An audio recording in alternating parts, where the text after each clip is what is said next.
So now let's switch back to the slide. So here the slides basically repeats the argument we were presenting there, right? So one side of the problem is simple. The other side of the problem, essentially, you just keep deleting the vertices and keep asking the black box, can I delete this vertex? Can I delete that vertex in order to gradually construct the whole vertex cover set, right? So basically the moral here is that if somebody is able to give you a yes and no answer, and you are allowed to ask this person a lot of binary decision questions, then you are actually able to figure out a lot of things on your own, right? So for instance, if you want to search the subset of the students in this class who get A, right? And then if I'm allowed to tell you like which specific students get an A or not, right? So if you ask me, did Alice get A, I can say yes or no. Did Bob get A, I can say yes or no. But I cannot give you the exact set of students that obtains A in this class. Then what you really need to do is really just keep bugging me, right? So enumerate through the list of students that enroll in this class, and ask me one by one, Alice, Bob, Catherine, Daniel, like just keep asking me the same questions, right? The same questions for different students, right? So after you ask me a lot of students, like did he get A, did she get A, then eventually you will be able to construct a set of students that gets A on your own, right? So basically, that really just means that whenever you want to ask a very smart person some sort of questions, right? You can really just cast that into a sequence of yes and no question, and then if you get the answers for that smart persons, a lot of answers from that smart persons, you can figure out anything on your own, right? So that's the very high level moral of the story.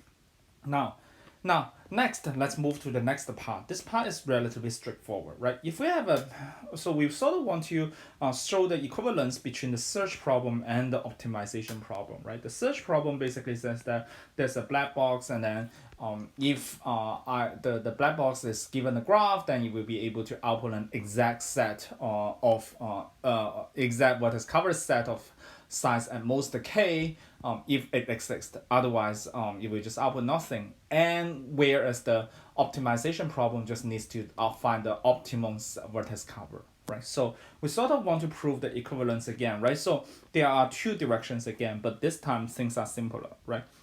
So in case, right, so we want to prove the search is simpler than the optimization problem, right? So we can really just directly execute the optimization, the solver for the optimization problem on the problem instance, right? So if the output is something that's less than k, I will just output that as the output of my search problem, right? If the output is larger than k, basically it says that there's no way for me to find any vertex cover that's at most k, right? So as a designer for the search problem solver, then I would also just answer no, right? So one direction is pretty straightforward. The other direction, it's also pretty straightforward compared to the one we just went through, right? So if we are given a black box for the search problem, right, can we build another algorithm that solves the optimization problem, right? So the simplest thing is really just that I search for the graph, and let's say do you have a vertex cover of size 1? Can you help me to return that if you have a vertex cover of size 1? If the answer is no, then I move to k equal to 2, move to k equal to 3, right? I keep searching, keep asking the question to the black box, right?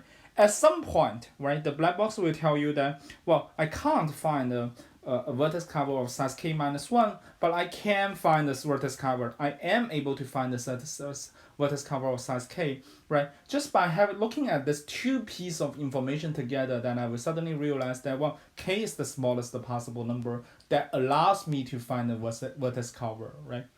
So again, like this is really just repeating the idea. If you are able to ask a person, a very smart person, or a very smart black box multiple times, right, about certain problem, right, this time is search, then you are able to reconstruct the answer to a harder problem, right?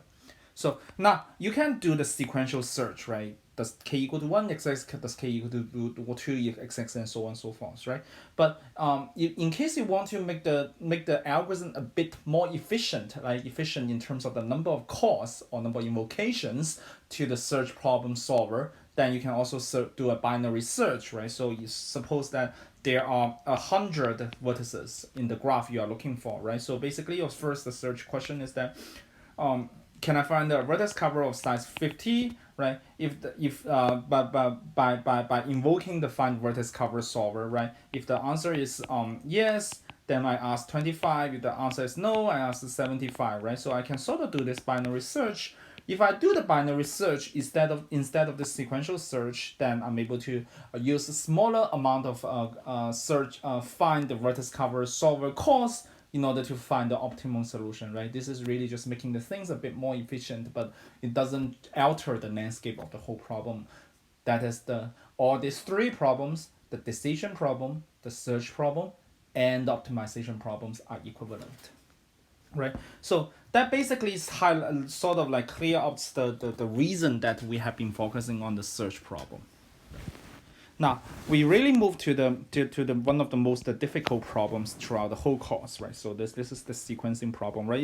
It's still within the reduction framework, right? So we sort of want to argue that there is a sequencing problem that's going to be at least as hard as the constraint satisfaction problem, right? So let's start with the definition, right? So what is the Hamilton cycle, right? So this is the problem we are going to tackle next. That's called the Hamilton cycle. In the Hamilton cycle, you are given an undirected graph, and your goal is to answer whether there exists a cycle that visits every node exactly once, right? So if this were the graph, right, so this basically is the Hamilton cycle. It's going to be very messy, right? So I even draw this wrong, right? So is that even a cycle, right? So I walk along this blue curves, and then we sort of realize that it's a closed cycle, right? So the question is that if you are given a graph, are we able to find a Hamilton cycle, right? So here, just pay a bit attention to this problem to get and compare this problem with a problem we saw like in the homework, right? A problem we saw in the homework, it's related to the Euler path, right? Euler path basically says that are you able to traverse the entire graph by exactly visiting each edge once, right? So now it turns out that if I ask you to visit edge exactly once, then basically that's a pretty straightforward problem, right? So as you saw in the homework, you can just do the DFS and solve that, right? But if you want to visit node exactly once, then all of a sudden it becomes a very, very difficult problem, and in fact, like it's an NP hard problem, right? So now we sort of want to establish that it's at least as hard as the CSP problem, and sort of later in the next lecture we will sort of state as a matter of fact, or as some fact you need to memorize, that is the CSP problem itself is NP hard, or which means that it's intractable. So after we show that the Hamilton cycle problem is even harder than the CSP problem, then we can sort of give us very strong evidence that there doesn't exist any polynomial time algorithm to solve the Hamilton cycle problem, right? So we are going to do two reductions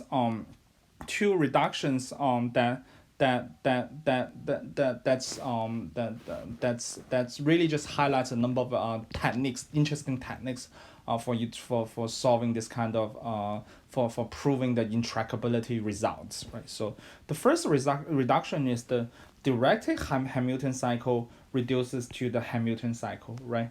So just now we were talking about an undirected graph, and then we can sort of define the problem on the undirected graph. Can I find a cycle on the undirected graph, right? And there's also a directed graph version, right? So this is really just literally the input. Instead of being an undirected graph, the edge has directions. And can you still find a cycle within for a graph that is directed, right? Right. So intuitively, right? So we sort of so we are given a directed version, directed Hamilton cycle, and undirected Hamilton cycle, right? Hamilton cycle, right? So we sort of want to establish the equivalence between these two problems, right? And intuitively, one direction is pretty straightforward.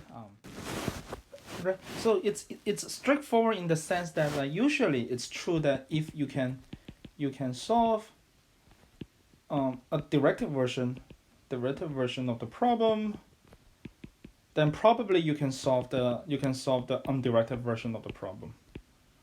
Right.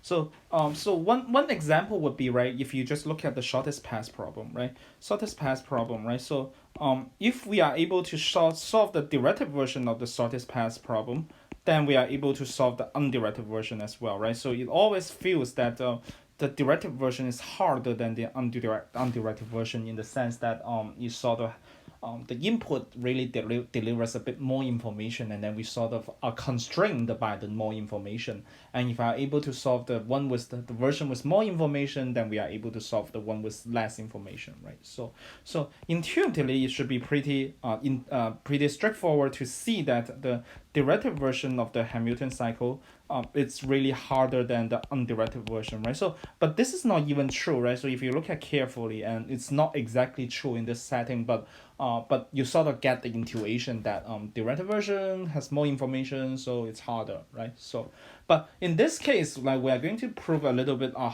more surprising results, the harder side, right? So it's also the undirected version of the Hamilton cycle is harder than the directed version of the Hamilton cycle, right? So so basically so this is the theorem statement. Directed version of the Hamilton cycle is easier than the Hamilton cycle, right? So this is the first reduction we are going to do so the first reduction we are going to do for the Hamilton cycle related problem, right? So again, like, what we are going to do, right? So we do, so let me just reiterate the framework. We do have a black box that's for solving the undirected version of the Hamilton cycle, and we want to be able to design an algorithm that solves the directed version of the Hamilton cycle, right? So this is what we need to do in order to establish this theorem. The directed Hamilton cycle is reducible to the Hamilton cycle problem, right? So our central objective is that if we are given a directed version of the problem, right? So the edges has directions. Then we want to be able to reduce the graph into an undirected version and feed this graph into the black box. And intuitively, if the black box says yes to the undirected version, then we are sure that there's an answer to the directed version. And if the input says no, then we also are sure that the undirected version, the directed version doesn't have any solution, right? So the question is that how do we translate a directed graph that's asking for a Hamilton cycle, that existing asking the question whether the Hamilton cycle exists. We want to translate this directed graph into undirected one, right? This is our high level objective, right? So, and it turns out that the problem is the reduction is pretty straightforward, right? So let me just also switch that to the whiteboard to explain that.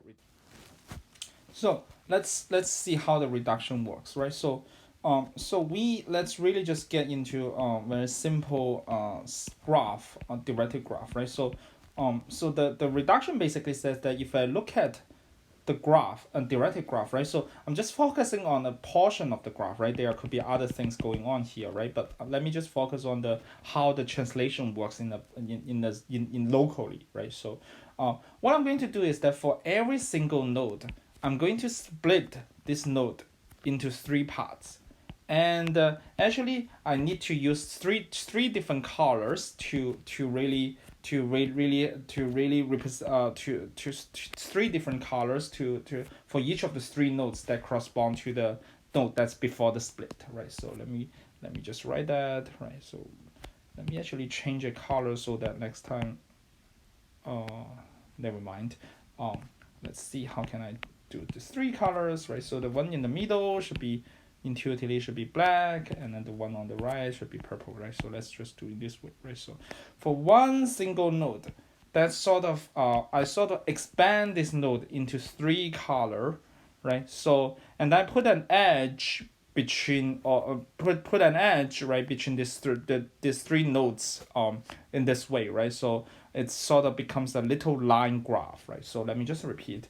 For every single node, I'm going to split that into 3 nodes. Each has a different color, and I'm going to place two edges, right? The green color intuitively sort of represents the incoming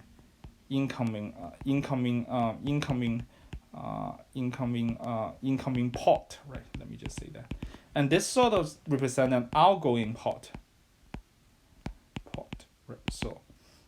So now, so this is, let's call this A, and let's call this B, right? So let me also split the B, right? So basically I have to split every single node like into 3 parts, right? So this is the A node, right? So for the B node, I'm going to repeat, right? So I have 3 different colors, right? 3 different colors, right? This is the B node, right? This is the B node, right? So for each of the node, I'm going to do the same thing, right? For the C node, I'm going to do the same thing here, right? So on and so forth, right? So and then for each node in the purple color, they all represent the outgoing behavior, and then for each node, that's the green one, they all represent the incoming behavior, right? So the color of these 2 nodes are a bit different, but you should really just imagine they are the same now, and it's I'm not good. So let me just actually change that here, right?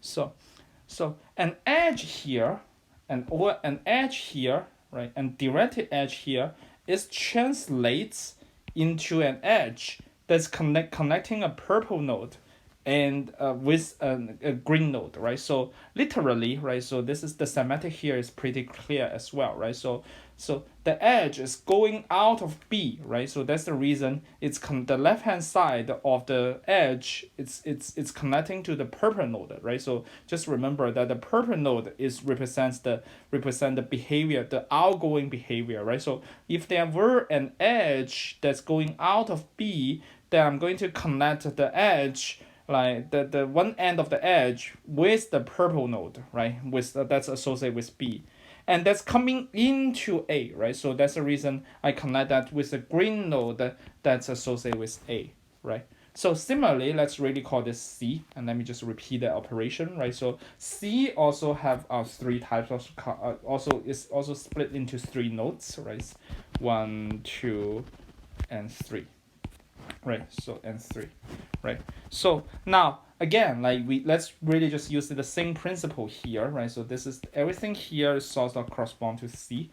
Now let's see how this edge is translated, how the edge here connecting from A to C is translated into an undirected edge here, right? So again, it's going out of A, so I'm going to start building the edge out of the purple node that's representing the outgoing behavior, and it's arriving C, so I connect that to here, right? So basically, like at the end of the day, I would just have a lot of this little plates, right? Each of the plates represents one node, right? So and then within each plate, I'm going to have 3 nodes all in different colors, right? 3 nodes all in different colors, right? Let me just draw a little bit more, right? So 3 nodes in different colors, right? And when I need to determine an edge, right? So if it's moving out of B to A, then I connect in this way. If it's moving A to C, then I connect in this way. It's also like now we sort of also know that there's an A connecting from A to D, then I'm moving this way, right? So I can sort of like, after this reduction, I really just sort of reduced the original graph that's directed to a graph that's undirected, and all sort of, so you can see that all sort of information are preserved, right? So by just looking at this undirected graph, I'm able to reconstruct the I'm able to reconstruct the original directed graph, right? So so by looking at this edge, I sort of know A and B are connected, and then because the edge is connecting from the blue of B and the green of A, I know the direction, right? So I sort of know. So the idea is really just after I translate the original graph, directed graph, into an undirected version, right? Just observe that there is no directional information on all these edges, right? So, but we know that after I translate that, like this graph contains a sufficient amount of information that allows us to reconstruct to recover the original directed graph, right? So just two observations here. One is that we introduce the colors, right? We introduce the colors in this graph, right? But when we want to feed this graph into the undirected Hamilton cycle solver, right? The colors, right, is irrelevant. The solver cannot recognize the color. It reduces. Excuse me. It, excuse me. You really just you can only you only can only take the graph as input and output the whether the Hamilton cycle exists, right? It will just be ignorant to whatever whatever color you are putting here, right? So the color is not part of the input to the solver for the undirected Hamilton cycle, right? This is the first observation. Color is not part of input, not part of input. Right, but why do we still use color, right? So the reason that we still use color is useful for proving the correctness of the reduction, right? So we do need to sort of utilize this color auxiliary information related to color to prove the correctness of our algorithm, right? Right. So now what we need to do is after the reduction, right? Let's call the graph before the reduction G, right? This is the directed graph. And let's call the graph that's after the reduction, right? This is very colorful graph to be G prime, right? So this is undirected, right? Right. So we sort of want to now we sort of do the transformation, and our high level idea is that if G prime there is a Hamilton cycle of G prime, then I'm going to claim that there's a Hamilton cycle of G, right? If there's no Hamilton cycle of G prime, then there shouldn't be any Hamilton cycle of G, right? So in other words, we really need to but in order to establish the correctness, we need, right? So if there exists a Hamilton cycle in G prime, then exists a Hamilton cycle in G, right? So although we call both of the we call the solutions for both graph as a Hamilton cycle, right? Just notice that the cycle here has a little bit different semantic. When I talk about Hamilton cycle here in the undirected graph, the cycle itself has undirected behavior, right? And the cycle here has to be directed, right? So if you have a graph that looks like that, right? This is definitely not called a cycle, right? Because this is not a cycle in the directed sense, because when I traverse, right? So from A to B, then from B to C, like it's the you can really think of that as a road traffic, right? This is only one way from C to B, right? So although like this is a closed loop, I cannot really travel along all the nodes and go back to A by just if I comply to the directional information, right? So really just pay a bit of the attention here, like the semantics. There's a little bit subtle difference of the semantics of these two kind of Hamilton cycles when we talk about the directed graph compared to when we talk about the undirected graph, right? So this is the first direction we need, right? So the second direction we need is that if there doesn't exist a Hamilton cycle in G prime, then doesn't exist a Hamilton cycle in G, right? So sort of like we want to prove the two directions at the same time, right? In the second direction, we can also prove a contrapositive, right? So basically, we just need to prove that if exists a Hamilton cycle in G, then exists a Hamilton cycle in G prime, right? So basically, A implies B is this equivalent to B, not B implies not A, right? So not A, right? So this we just need to prove this statement. With this statement, we are able to prove this statement here, the final statement we want, right? So eventually, these are really just the two things we want, right? So So if exists a Hamilton cycle in G prime, then exists a Hamilton cycle in G. And if exists a Hamilton cycle in G, then exists a Hamilton cycle in G prime, right? So actually, it turns out that the reduction itself is difficult, but after that the proof is pretty straightforward, right? Let's really start with the first one, right? So if exists a Hamilton cycle in G prime, then exists a Hamilton cycle in G, right? This is what we need to do, right? So let's just examine what the Hamilton cycle would look like for G prime, right? G prime is really G prime really has a let's see, has a lot of colors, right? So so let me see a graph that has a lot of colors, right? Drawing the color is not that straightforward, right? Right. So and also that one observation is that if you look at all the edges, the way we construct the edges, right? So the way we construct the edges is really just that if I look at the black node, it has to be adjacent to one one green node, and adjacent to one blue node, right? So I'm just sorry. So what I'm heading here is that I'm trying to discover some structure, right, of the Hamilton cycle if it exists, right? So right. So maybe the graph looks like that, right? So so if so and then also that if I look at the purple node, right? Purple node. So the purple node has this structure, right? So the purple node, it's always like there. So let me, sorry that it's a little bit frozen again. Right. Sorry. If I look at my purple node, right? So the purple node is really just representing the outgoing behavior, right? So basically, if there's a graph and there's a purple node here, right? So it connects to two types of things.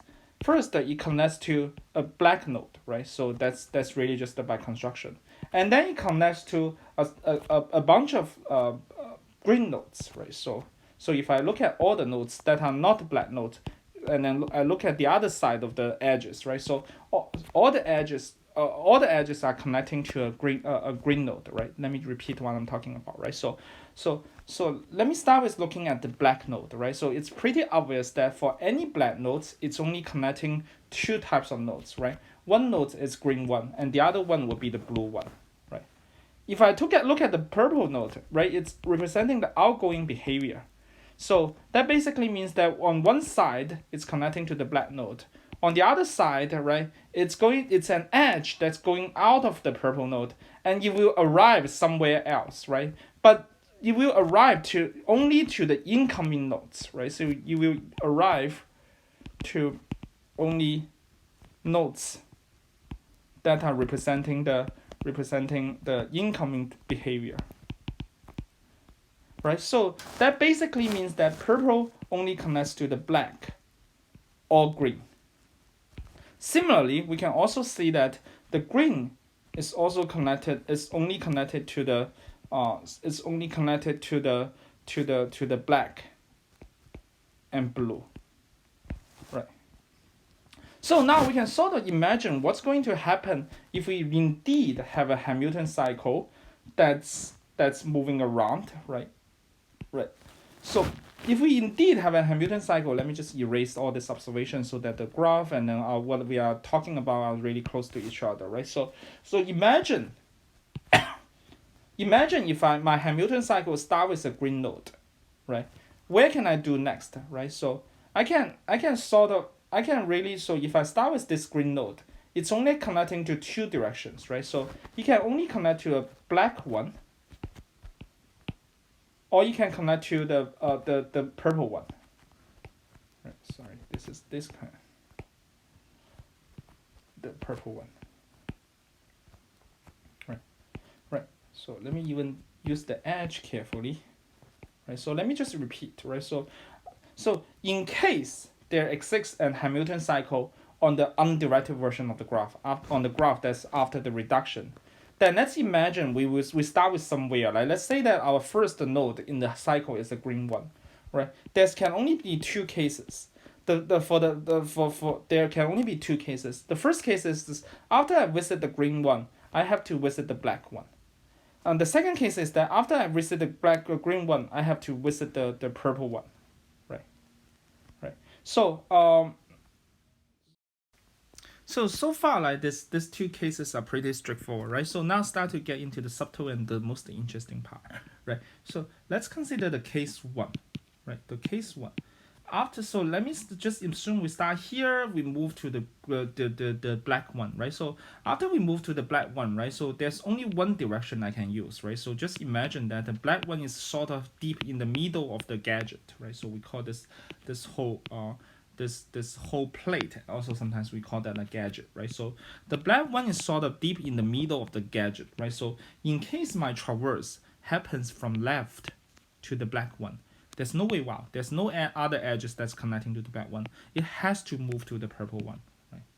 So that's the first what's happening in the first case, right? So in the second case, we also need to argue that after we move from green to purple, then it really has to move to the black one, right? This has to happen. Why is that, right? So let's really just inspect this graph a little bit detail, right? So let me just erase the distractions, right? So in case I decided to move from the green one to the purple one, right? So there's a possibility that the purple one also connects to another green one, right? So this is the out and this is in, right? That's totally possible, right? So we really want to rule out the possibility that my traverse is not really moving towards this pattern, right? So I want to rule out the possibility that it's a green to purple to green, right? I want to rule out the green to purple to green, right? So I want to rule out this kind of patterns, right? How can I rule this out, right? So in case the traverse really happens here, right? So look at what's going to happen in this graph for this node, right? So if I look at this node, right? So this is a little plate, right? So I already traversed the green node once, right? So this one is traversed once because I'm traveling along this direction, right? So I'm not allowed to come back to visit this node again, right? So in order for me to visit to this black node, it has to traverse somewhere else and enter this black node from the other direction, right? Let me just repeat. I want to rule out the possibility that it's green to purple to green, right? So I want to make the claim that it has to be green, purple, black, right? So now let's just assume what happens if I'm just moving. If the Hamilton cycle really decides to use the green, purple, green, right? Green, purple, green basically implies what? Implies that if I look at this black one is only adjacent to two nodes, and the purple one is sort of used. It's visited once, and then I decide not to visit the black for the first after I visit the purple one, right? So then in order for me to hit this black one, because in the Hamilton cycle, eventually I have to hit this black one. I have to hit every single node at least once, right? So in order for me to hit this black one, there's only one way for me, right? There's only one way for me to hit this black one is I really have to traverse, right, to enter this region, this plate by using the green one. But even this happens, I somehow manage to traverse a long way and go back to this green one and hit the black one. Now I get into trouble because after I hit this black one, I already used the green one just now, and I also used the purple one a while ago. That just means that I'm not able to move outside. I'm not, like, just imagine that I'm starting at the node, that's the green one, right? But the black one, when I hit the black one for the first time, I used the left-hand side of the node because that was the visit just now. I used the right-hand side of the node because that was the visit in the second step. There's no way for me to go out. So there's no way for me to continue my traverse and head back to this green one, right? That sort of leads to a contradiction, right? That basically means that after the purple one, it has to be the black one, right? So similarly, so similarly, if I continue to the argument after the black one, it has to be the green one, right? And then I repeat the same argument for this case 2. It's really just the green, green, purple, black, green, purple, black, right? So it has to use this pattern to form to really form a Hamilton cycle. And I can also use the similar argument to show that for the case 1, it's also true that I have to, right, after the purple one, I have to visit a green one, and after the green one, I have to visit a black one, right? So basically, that really just says that there's only two types. So there are only two possibilities. The first possibility would be just green, black, purple, green, black, purple, right? The second possibility would be just green, purple, black, green, purple, black. But it's really just the second possibility is really just the purple. If I just shift my starting point, it's really just purple, black, green, purple, black, green, right? So let me just repeat the conclusion we have, right? We only have two possibilities. The first possibility would be just the green and purple and black, right? So sorry, green, black, purple, green, black, and purple, green, black, and purple, right? And then so on and so forth, and then eventually I hit a green, right? This is only one of the possibilities, really, to build up a Hamilton cycle in this way. The second possibility would really just be the other way around. Purple, black, green, purple, black, green. Right? These are really just the two possibilities of having a Hamilton cycle. But if you look at, like, if your cycle is really just the purple, it's really just purple, black, green, purple, black, green, right? Purple, black, green, right? If you have this kind of a Hamilton cycle, right, traverse this way, right? So just know that the whole cycle is sort of undirected, right? You can totally traverse the other way, right? It becomes purple. It becomes really just the purple, green, black, purple, green, black, right? So in other words, right? So these are really just it's really just not only that we only see these two cases, right? These two cases are really just equivalent. At the end, we only will have one pattern. It's really just the green, black, purple, green, black, purple, right? So the only pattern we are seeing is the green, black, and purple. This is the only pattern we are going to see. Sorry. Green, right.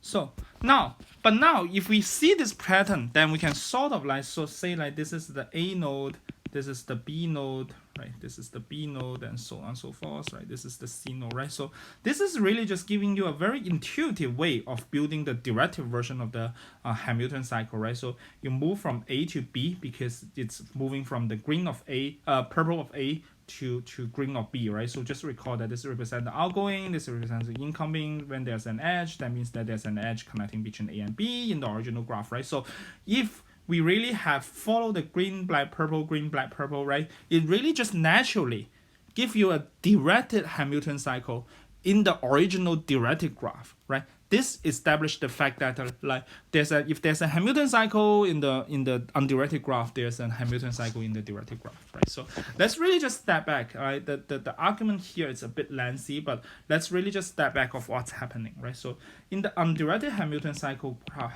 problem, after we do the reduction, we have a crucial observation. Our crucial observation is that if I look at the colors, the way how the colors alternate in the Hamilton cycle we found, the alternation of the colors has to have only one pattern,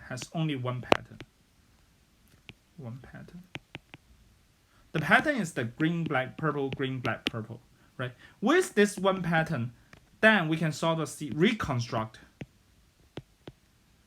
a directed Hamilton cycle that's for the original graph. Right? That's one direction, right? So one direction would be one direction would be the what we need to prove is that if there exists a Hamilton cycle in G prime, then there exists a Hamilton cycle in G. Right. The other direction is actually pretty straightforward, right? So let me just say this, do that. So the other direction says that if there exists a Hamilton cycle in G, then there exists a Hamilton cycle in G prime, right? So the other direction, right? So sort of like the other direction, if exists a Hamilton cycle in G, then exists a Hamilton cycle in G prime, right? So just remember this is undirected version, and this is the directed version. Directed, right? So how do we do that, right? So let's just really just show a simple case, right? So in case our Hamilton cycle looks like that, A to B, B to C, C to A, right? So this is in the directed version. Sorry, I flipped this too, right? This is the directed version, and this is the undirected version. Right, because G is the directed version we want to solve, and the undirected version is we do have the oracle, right? So now basically you can sort of see that A has three types of color, right? So again, like green, green, green, black, black, black, and purple, purple, purple, right? So this is how the reduction is done, right? So basically each node is split into three parts, A, B, and C, and then what we are doing is like that, right? Right. So when I want to move from A to B, so there's a Hamilton cycle moving from A to B. I sort of want to just mimic the behavior. The behavior I'm just moving is moving from the black of A to the purple of the A, from the purple of A to the green of B, from the green of B then to the black of B, and then I can sort of directly mimic the behavior and construct an undirected Hamilton cycle for the undirected graph, right? So that's the reason that sort of we can also, it's much easier to prove the other direction if there exists a Hamilton cycle in the undirected version of the graph, then there also exists a Hamilton cycle in the undirected graph. Right, that sort of established the first reduction for the Hamilton cycle related